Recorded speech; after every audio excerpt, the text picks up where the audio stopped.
শোনো আগে উত্তোলন হয়েছে, শোনো টাকা বের কর। আমি একটা কথা বলি, শোনো ব্যাংকে না আজকাল সিন্ডিকেট হচ্ছে। আমার মনে হয় আমি টাকা নিয়ে আসার পরেই ওরা সিস্টেম করে চেকের মধ্যে আরেকটা শূন্য বসিয়েছে, না হয় কিছু একটা করে টাকা তুলে ফেলেছে। আমার এক বন্ধুর বাপেরও এই কাহিনী ঘটেছে বাবা, বিশ্বাস করো। ওদেরকে ধরলে বেরিয়ে যাবে, তুমি তো পুলিশের লোক, ওদেরকে ধরো বাবা, বিশ্বাস করো। আমি এই কাজ করতে পারি না, আমি নিজের ঘরে কেন চুরি করব? হ্যাঁ হ্যাঁ, তুই আমাকে বোঝাচ্ছিস ব্যাংকের লোকরা এই অঙ্কে লিখতে ভুল করেছে না?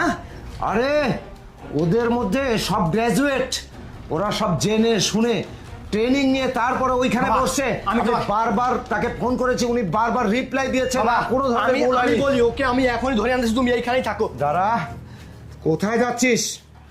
শোন, এই কিছুক্ষণ আগে আমি আবার ব্যাংকে ফোন দিয়েছিলাম। আমাকে কি বলেছে জানিস? যা বলেছে সেটা তো আমার মধ্যে মুখস্থ আছে। আমি তোকে বারবার বলছি, তুই এখনো সত্য করে বল, তুই সত্য করে বল। বাবা তুমি থাকো, আমি এখন ধরে আনতেছি শালাদের। হ্যাঁ, কি রে?